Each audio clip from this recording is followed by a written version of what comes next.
Hello,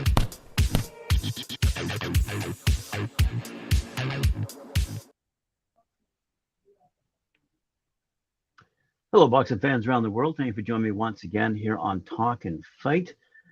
Today we're going to start you off with a story featuring a young boxer who we've actually interviewed and had a great time talking to, Oshae Jones. She's an Olympic bronze medal winner and has now made her long-awaited pro debut, winning that contest over Sonia Dreiling at the Turning Stone Resort Casino in Verona, New York. Jones was very impressive as she landed and bloodied the nose of Dreiling in the opening frame and added several eye-popping shots, with one knocking the mouthpiece out of Dreiling's mouth. Jones, out of Toledo, Ohio, won by scores of 60-54 on all cards to start her pro career off on the right foot. In other split T management news, despite being cut under his right eye, Omar Rosario remained perfect with a 6-round unanimous decision over Julio Rosa in a battle of undefeated junior welterweights. The bout took place on Saturday at the Hulu Theater at Madison Square Garden. Rosario fought very well as he showed smooth boxing ability to keep Rosa at bay. The win was especially pleasing as Rosario performed in front of many of his fans as the fight was staged on the annual card on the eve of Puerto Rican Day Parade in New York City. Rosario of Caguas won by scores of 60-54 twice and 59-55 to raise his mark now to 7-0. And Rosario, by the way, is promoted by Top Rank. So congratulations to those young fighters. And let's keep in contact with them, see if they want to come back on the show. Elsewhere around the world, let's fly up the road to Missouri for a fight that took place in St. Louis at the Ambassador Club, where Darren Cunnigham defeated Duel Ogin. Super bantamweight prospect Darren the Gift Cunnigham, who's now 16-2 with 8 knockouts, brought boxing back to his hometown of St. Louis and scored a unanimous 8-round decision over veteran journeyman Duel Ogin, who's now 15-24-3. Over 3,500 people packed the Ambassador Club, where the event, promoted by Show Out Boxing Promotions and DC3 Promotions, took place. Cunnigham controlled the action from the opening bell by using superior lateral movement and combination punching. Ogin showed a lot of heart and had his moments, but could not deal with the boxing skills Cunnigham was displaying. And the scorecards read 79-73 twice and 78-74, all in favor of Cunnigham. So what Cunnigham had to say: every fight moving forward is a must-win situation for me, so I knew I needed to step up my game. I'm realizing that I just need to box my way to victory. If the knockout doesn't come early, I've been trying to get these guys out there, and that has been the problem. I just need to dictate the action and get the win by all means necessary. Absolutely. And let's move across the country to the Doubletree Hotel in Ontario, California, where on June 17th, that's this weekend, lightweight prospect George Acosta, who's 12-1 with 1 knockout out of Whittier, California, is in one of the toughest fights of his career as he faces Marlon So Icy Sims, who's 8-1 with 4 knockouts out of Minneapolis, Minnesota. That's, as I say, taking place tomorrow night, June 17th, on the Path to Glory card at the Doubletree Hotel in Ontario, California, that I've been talking about this past week, being promoted by Thompson Boxing Promotions. The Acosta versus Sims fight is an 8-round bout and will serve as the co-main event to Saul Sanchez versus Eros Correa, which I told you all about yesterday. With respect to his recent training camp, Acosta had this to say: it was a really hard training camp in which I trained 2 to 3 times a day, invested in myself like all high-level fighters have to do. Everyone on my team molded together to make this the best camp of my career. I know an impressive win on Friday night could lead to big things. That is what I want. So I went all in on this camp. So good luck to him, and look forward to those results. Now we're going to move over to Australia.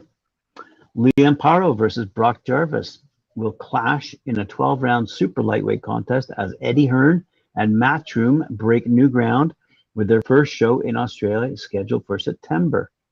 Paro, who's 22-0 with 13 knockouts, is ranked #1 with the WBO at 140 pounds, and the Brisbane Star will aim to kick off Matchroom's new era down under in style on his home turf. The 26-year-old inked a promotional pact with Hearn back in December after seeing off the unbeaten Umar Alamo in Tampa, Florida on his American debut. Jarvis, who's also undefeated, 20-0 with 18 knockouts, also comes into the bout on the back of his first fight in U.S. soil, where the new South Wales ace came out on top in a wild shootout with Alejandro Rodriguez with a fifth-round stoppage in Fresno, California.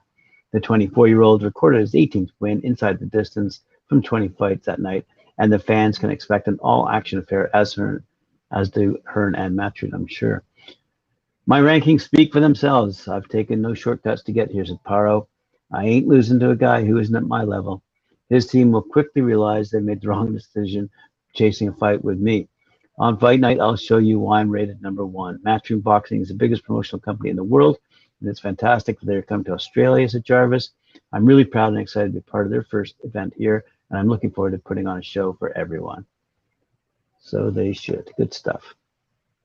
In Probellum news, Jack Bateson wants to become a Leeds boxing legend, just like world champion Josh Warrington, after being announced as Probellum's latest signing. Bateson faces the biggest test of his professional career when, on Saturday night, June 18th, he squares off against Diego Alberto Ruiz over 10 rounds for the vacant WBA Intercontinental Super Bantamweight title.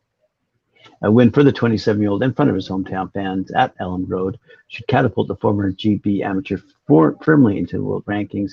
And with the backing of Probellum, Bateson believes victory this weekend will mark the beginning of some big nights in Leeds, just like the ones created by city hero Warrington.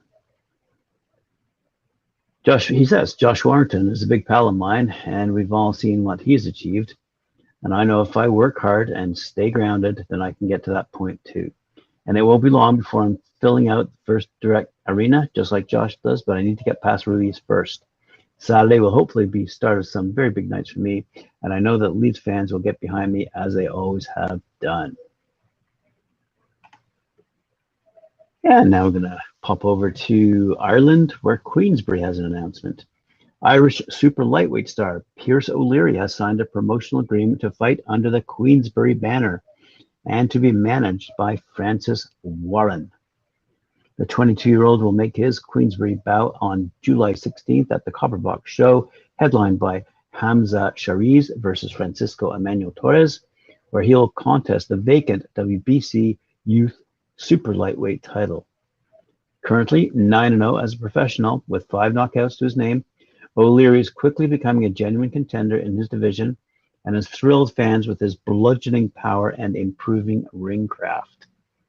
Known as Big Bang, O'Leary is a 9-time national champion in his native Ireland, and turning pro, he moved his training base to Bromley to work with respected coach Alan Smith alongside the likes of Sam Noakes, Dennis McCann, and Henry Turner, all fighters who we've mentioned before on Talking Fight.